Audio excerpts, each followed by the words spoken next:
Vanmorgen graag die woord uit die voorbou. Belangrike woord vanmorgen vir die volk van die Here. En ook 'n woord van waarskuwing. 2 Samuel 11 van vers 1 tot 5. Jy kan so saam op die bord volg. Of jy kan in die Bybels lees, net soos jy wil. Hy sê, en na verloop van die jaar teen die tyd dat die konings uittrek, stuur Dawid Joab en sy dienaars saam met hom uit en die hele Israel.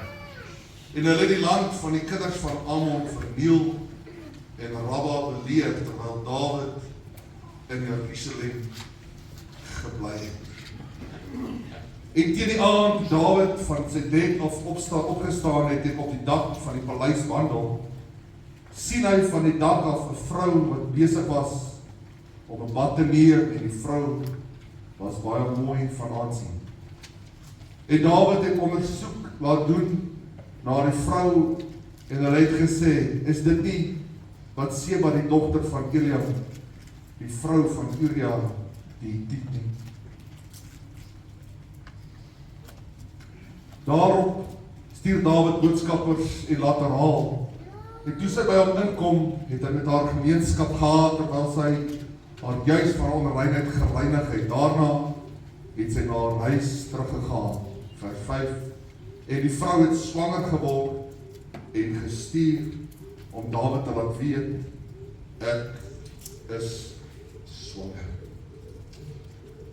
Terwyl die Here met my besig is oor hierdie gedeelte en my tema vanoggend,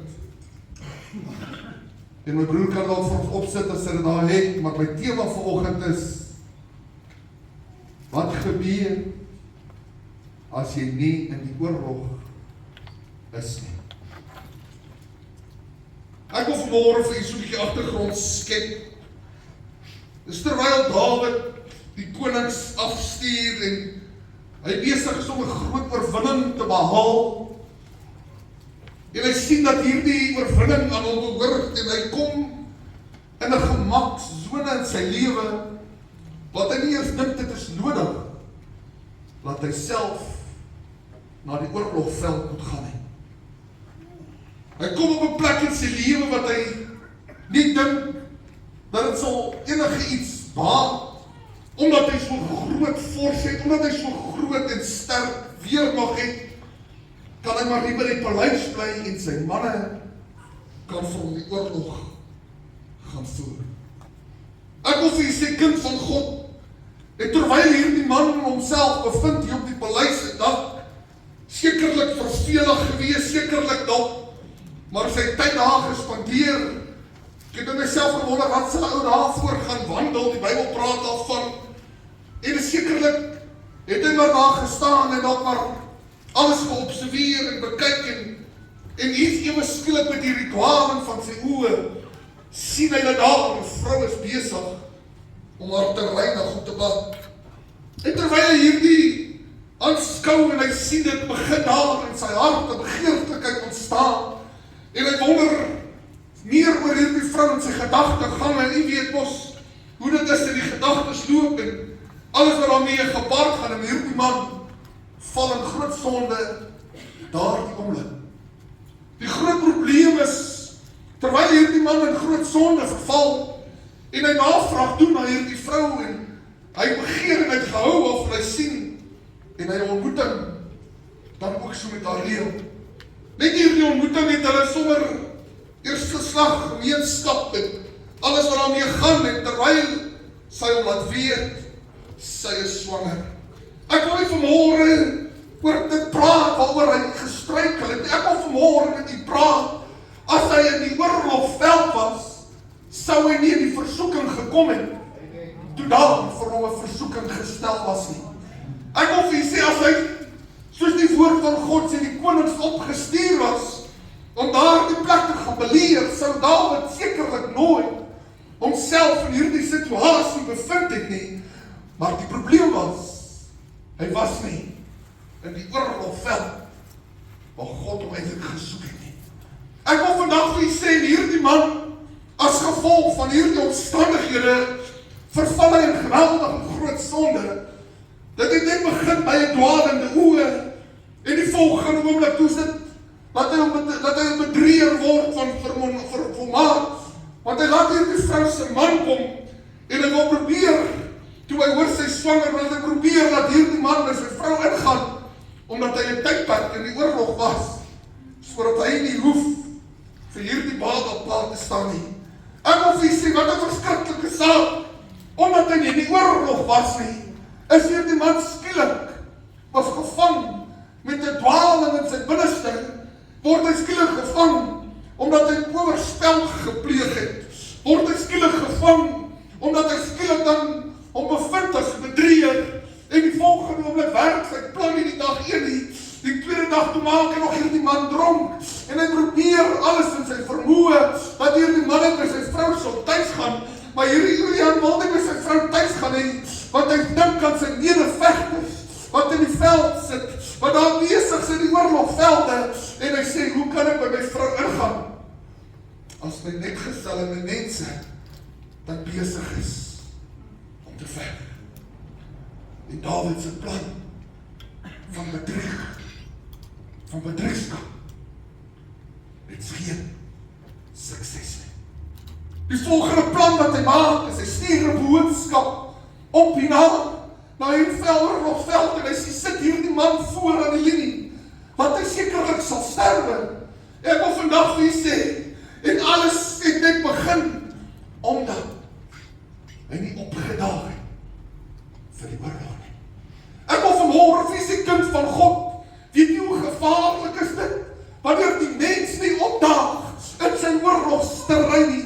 Weet jy hoe gevaarlik is dit, wanneer ek en jy op 'n plek gekom het wat ons nie nodig vind om te sê, ag weet jy, ek het jarelang, ek het al baie gehoor, dat bejaarde mense vir my sê, toe ek jong was, het ek alles gedoen, toe ek jong was ek betrokke by alles, toe ek jong was, het ek my alles gegee, nou kan ek so 'n bietjie stil sit, en ek kan op my lauwere lê, want die Here weet, dat's jong mense wat dit moet doen. Ek wil vanmôre vir u waarsku, weet jy wat gebeur, as jy nie by die oorlog opdaag nie, die vyand wil jou vang met sy eie vermoë om jou te bedrieg.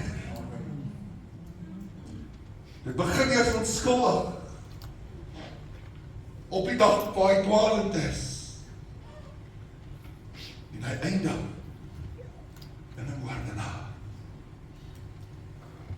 Jy sien die vyand is slinks en hy kom bietjie vir bietjie, trek hy jou na, en voor jy oë uitvee, is jy vasgevang, en jy sê vir jouself, hoe dit gebeur, want ek was dan net dwalend op 'n dag.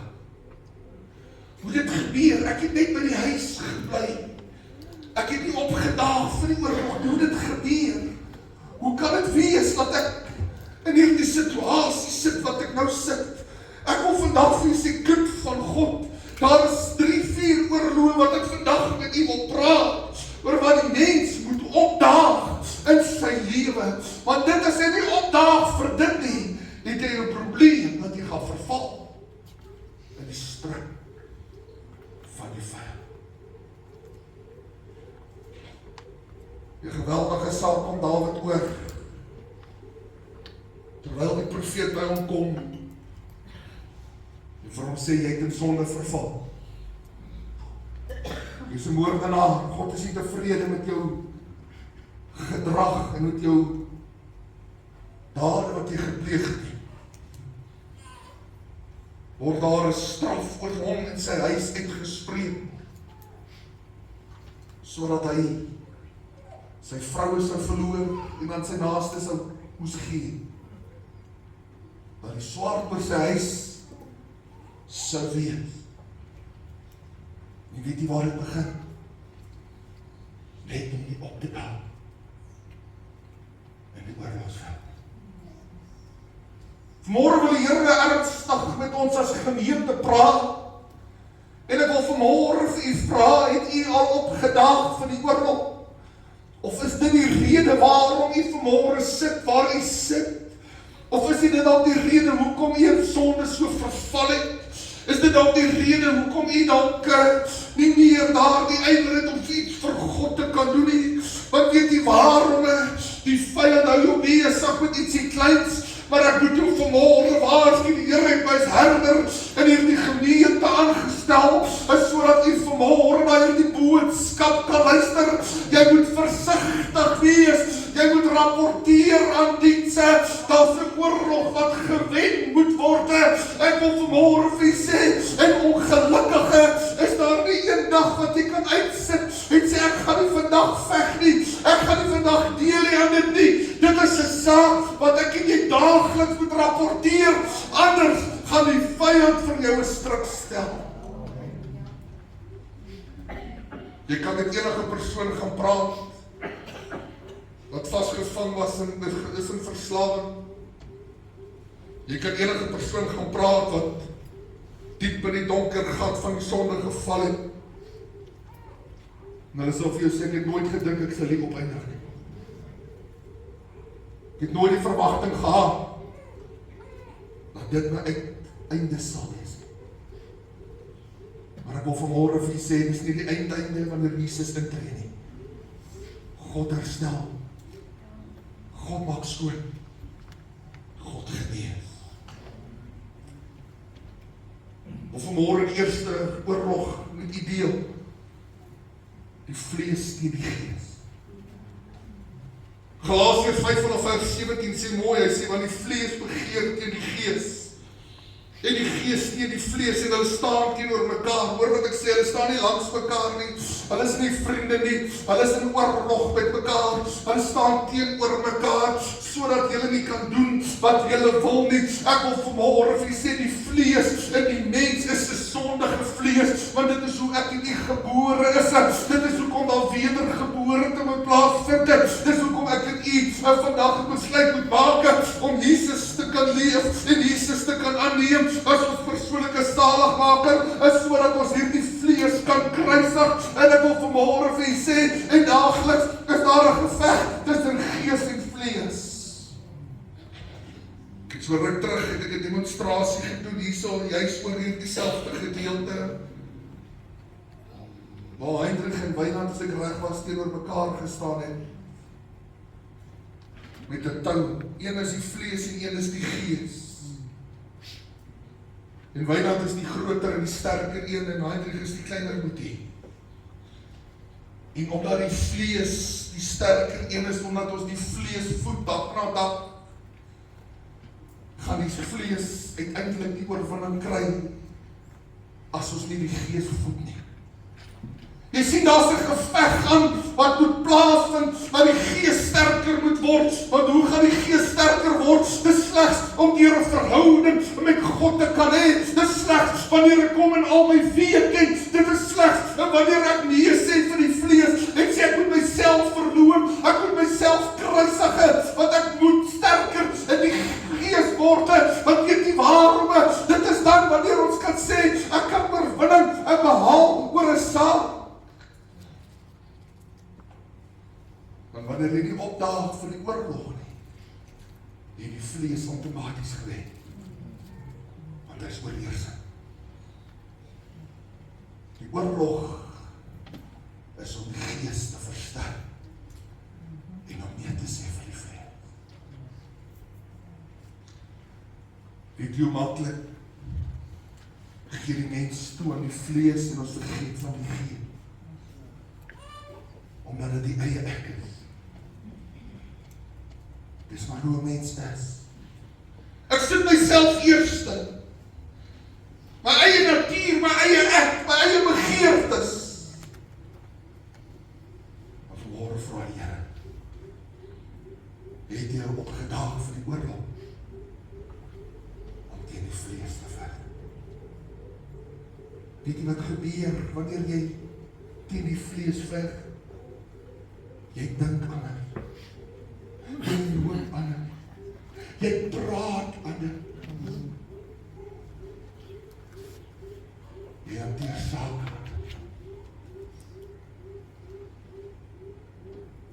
Jy voel aan dit. Want daar is 'n geveg waarvoor ek nie moet opdaag.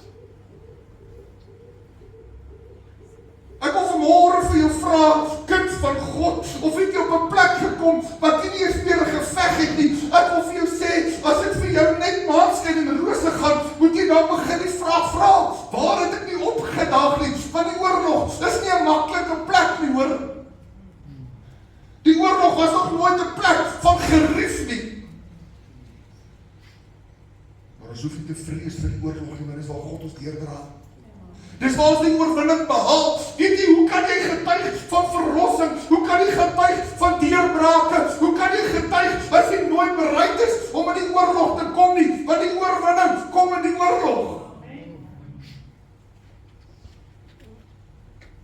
Eendag sê iemand vir my, pastoor, ek wens ek kan ook 'n groot getuienis kry.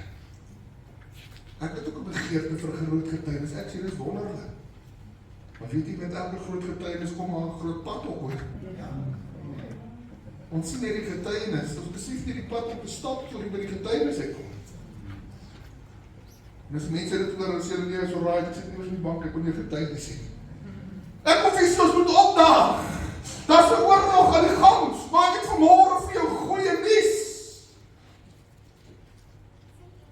As jy gaan opdaag van die oorlog, is daar nie vanmôre 'n dwaling in die oë wat by jou pad kan kom nie. Want weet jy waarom? Ek is nou besig met God se werk. Ek is besig, my fokus het verander. Ek staan nie op die paleis en dan, waar die vyand my kan pootjie nie. Maar ek is besig om die gees sterker te maak. Want die vlees wil oorheers. Hoe doen ons dit om deur die vrug van die Gees te leef? Om die woord van God te bestudeer. Gebed vir krag in hierdie oorlog. Weet jy wat is die probleem in vandag se tyd? Mense wil nie meer bid nie. Pastoor, ek sit met 'n situasie, bid vir my. Tannie Minnie het my iets moois geleer, sy sê, pastoor, moet nooit vir iemand bid saam met hulle. Dankie Tannie Minnie, ek wil vervolg herhaal hoor. Want weet jy waarom? Soveel mense, hulle bou hulle geloof op die pastoor se gebed. Ek wil vir jou sê, dis tyd dat jy in die oorlog opdaag, nie die pastoor nie. Dis tyd dat jy die verantwoordelikheid vat en jou wapens opneem en sê ek gaan oorlog toe. Want ek moet oorwinning behaal. Ek het geen probleem om saam met iemand te bid, jy moet my nie verkeerd verstaan nie, maar gaan saam met jou bid, nie vir jou alleen bid nie. Want ons moet opdaag. Die oorlog wel. Die tweede oorlog, Efesiërs 6 vanaf vers 12 en 13, baie bekend. Hy sê die woord van God, want ons worstelstryd is nie teen vlees en bloed nie, maar teen die owerhede, teen die magte en die wêreldheersers van die duisternis van hierdie eeu, teen die bose geeste in die lig. Ek wil vanmôre vir u sê, ek en u veg mekaar nie vandag nie, as jy so gedink het, ek is veel jammer, ek stel nie belang nie, ek het 'n groter geveg met die bose magte in die liggaam, want dit is waarteen ons stryd is, dit wat die woord van God sê, maar weet jy wat, hy gee vir ons toerusting om hierdie geveg te veg. Hy sê vir jou, ek gee vir jou die wapen uit rustinge, sodat jy dit kan hierdie geveg oorwin. As jy na hierdie oorlog toe gaan, is jy nie op jou eie nie. Die Here sê vir jou, die oorwinning is joune. Vat hierdie wapenrusting saam. Ek wonder hoeveel van ons trek nog die wapen en rusting van God aan in gebed en sê, Here, ek gee vir my 'n helm van verlossing. Hierdie helm wat hier oor my brein is, sodat my gedagtes nigter sal wees en op die gefokus sal wees. En Here, my borswapene, is hy nog nie oor my hart wat beskerm moet wees, is sodat die vyand nie vir my 'n onmin saai nie. Ek wil vanmôre vra, 'n skoene van die bereidheid, 'n skild van die geloof. Ons het dit tot ons beskikking vir die oorlog, maar wat help het? Ons is nie die oorlogveld nie. Ek vra jou vanmôre, Here, praat ernstig met sy volk, omdat ons op 'n plek moet kom, wat ons gesê, Here, lank genoeg, het ek by die paleis gebly. Lang genoeg het ek nie opgedaag nie. Lang genoeg het my stilte plekkie in my huis, het my nie gesien nie. Eendag was daar profesie in hierdie kerk waar die Here sê, ek het jou gesoek, soek by die stilte plek, en jy was nie daar te vind nie. Ek wil vandag vir u vra, het jy nog 'n plekkie waar jy God soek? Het jy nog 'n plekkie waar jy die woord van God lees? Ons kan nie hier sonder in die oorlog enige effektiewe geveg aangaan hoor. Ons kan nie verstaan dat die vyand ons onderdruk. Weet jy waar? Ons daar dan nie op nie. Ons môre oor die derde een praat. 1 Johannes 2 vanaf vers 15 en 16 sê wêreldse invloed van begeertes. Hy sê moenie die wêreld lief hê of die dinge wat in die wêreld is nie. Liefde vir die wêreld met sy begeerlikhede. Hy sê as iemand die wêreld liefhet, dan is die liefde van ons Vader nie in hom nie. Ons kan nie twee Heres dien nie. Ons kan nie die wêreld se begeerlikhede lief hê en sê ons dien God met ons alles nie. Daar gaan 'n skeidsmuur moet plaasvind om te sê kies die een of verkies die ander een. Dis woord vanmôre. As ek vanmôre op die tone trap, moenie sê eina nie. Sê Here help my. Vanmôre preek ek vir myself. Ek het in hierdie week 'n vergadering gehad, baie ernstig. En ek speel met myself en vir my vertel ek moet regkom. Want ek is maar 'n mens. Ek val ook. Ernstige meeting, gelukkig net een ou gepraat, prys die Here. Of môre fisiek kind van God.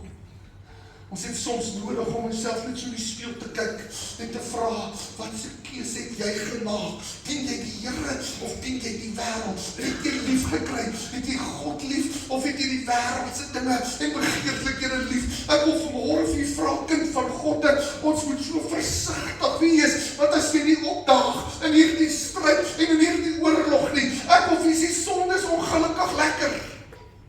As dit nie vir jy lekker is nie, is jy engel of iets, maar sonde bly lekker. En dis hoekom mense in verval.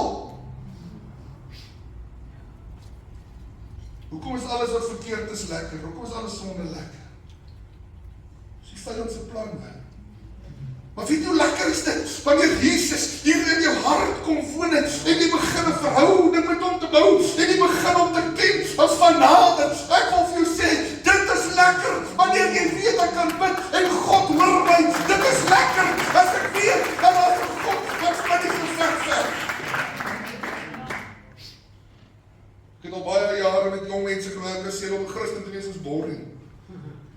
Sodat jy nog nooit by Jesus uitgekom het nie. So het nog nooit by Jesus uitgekom het nie.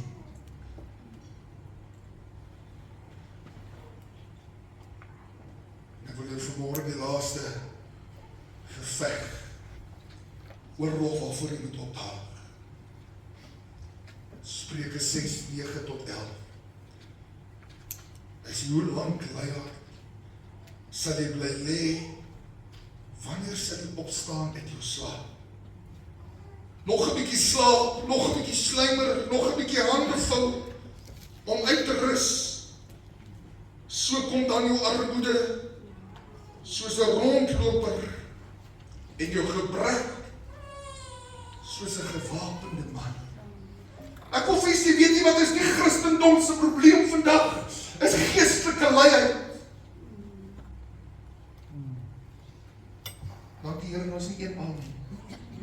Weet jy wat is die probleem vandag? Daar's geestelike luiheid onder die kinders van die Here. Ek praat nie vandag van hierdie gemeente net nie. Ek praat oor die wêreld spektrum, die kerke wêreld het 'n geestelike luiheid ontwikkel. Alles is mos vandag lekker. Ek stop by McDonald's, ek kry 3 minute later my meal, ek sien my voertuig uit nie. Is in 'n drive-through. Weet jy hoeveel ouens dink dat godsdienst het 'n drive-through? Ek wil vir jou sê, dit is 'n leuen uit die put van die helle, hoor. Die oorlog waar ons rapporteer, het nie 'n drive-through nie. Dit verg energie, dit verg motivering, dit verg 'n geveg om te sê, Here, ek gaan opdaag, maar U moet my help, want dit is nie maklik nie. Weet jy hoe maklik het die mens geword in vandag se tyd? Ek en my vrou het ook al lekker bederf geword. Ek klim nie my voertuig nie. Checker 60 kom na my huis toe en hy laai my al wat ek wil nodig het. Weet jy waarom? Ons kom in 'n gemaksone, want dit is nog so lekker. Ek wil vir jou sê, om 'n Christen te wees, is daar nie 'n gemaksone nie. Dit is om te veg tot die einde toe. Want weet jy waarom? Daar's 'n stryd wat ek moet stry. Daar's oorwinning wat te verkry.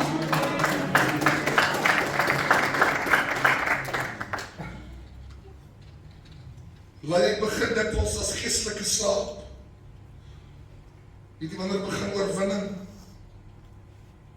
Wanneer jy begin erken, ek is nie op my pos nie.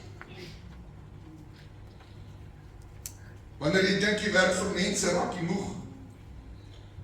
Wanneer jy besef jy werk vir God, kry jou werk 'n betekenis. Ons doen dit nie vir mense nie. Wil afsluit. Weet jy wat Lise Dawid in hierdie omstandighede?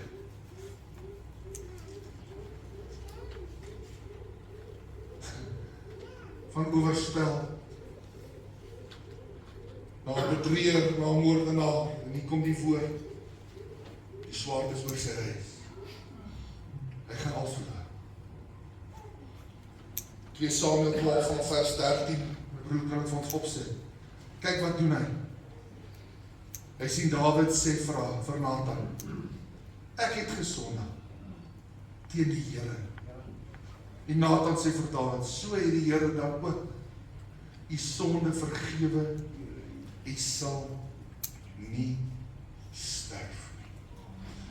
Vanmôre het die waarskuwing het 'n mooi einde om vir u te sê, as u vandag gehoor gee, en u besef en u sê, Here, ek het gesondig, ek het verkeerd opgetree, ek het nie oorlog toe gegaan toe ek moes nie, ek het hierdie geveg, jy weet dat Dawid het gedink, hy weet die geveg al buite, maar weet jy waar het hy die geveg verloor, hier binnenkante, toe hy ingegeet vir die vyand en sy versoekings, ek wil vir my hoor, sê, ek moet opdaag, as u vir my hoor sê, Here, ek het vir 'n oomblik nie opgedaag nie, ek het op my lauwere gelê, ek het die wêreld gedien, ek het vir jou vanmôre goeie nuus, al wat jy moet doen is erken en sê, Here, ek het gesondig, ek het verkeerd beleid, vergewe my en ek bely. Weet jy wat sê die Here dan vir jou? Hy sê jy sal sekerlik nie sterwe nie, want dit beteken daar's vanmôre vir my en vir jou hoop in Christus. Halleluja. Ek wil vanmôre hierdie woord afsluit deur vir jou te sê, is jy nog in die oorlogsveld, het jy opgedaag of is jy besig om te wandel en te dwaal? Maar ek dank God vanmôre vir 'n man en 'n vrou wat sê, Here, ek gaan nie meer by die paleis bly nie, ek gaan oorlog toe, ek het 'n oorwinning om te behaal.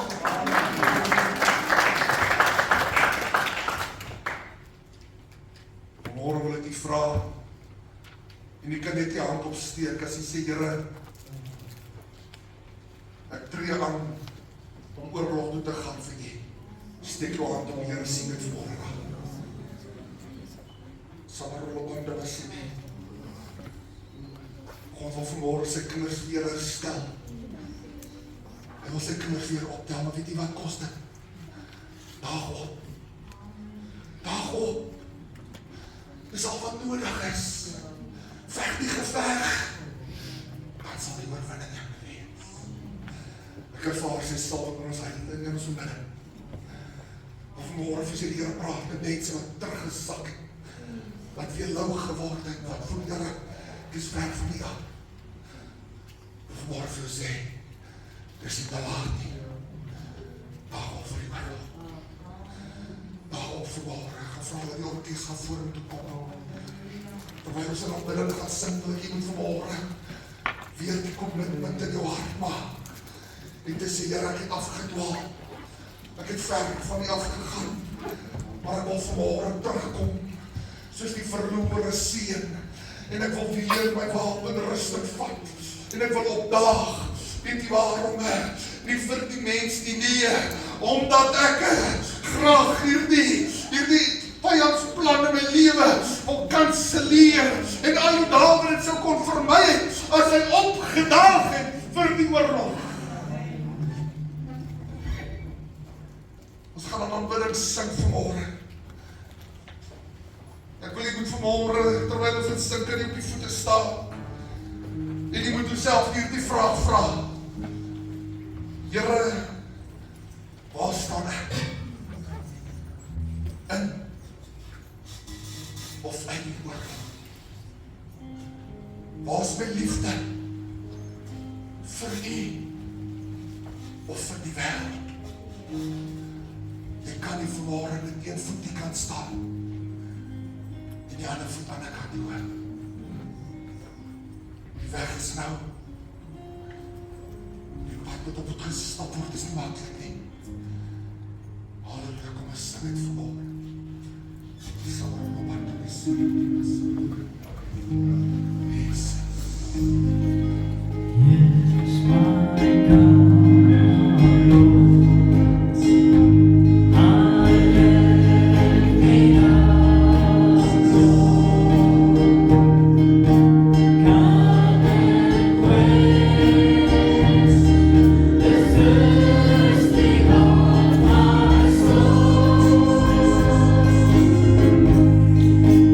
Praise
toe by die paleis gebly dwaal het geword.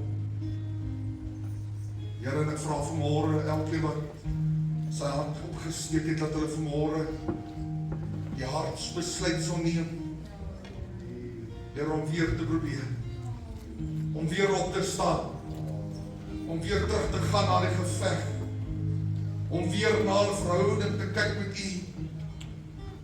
Here, sodat ons die bande sal breek met die vyand, Here.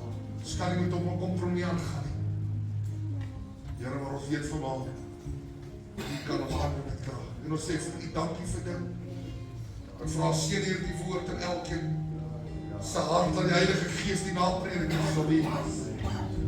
Dis my gebed.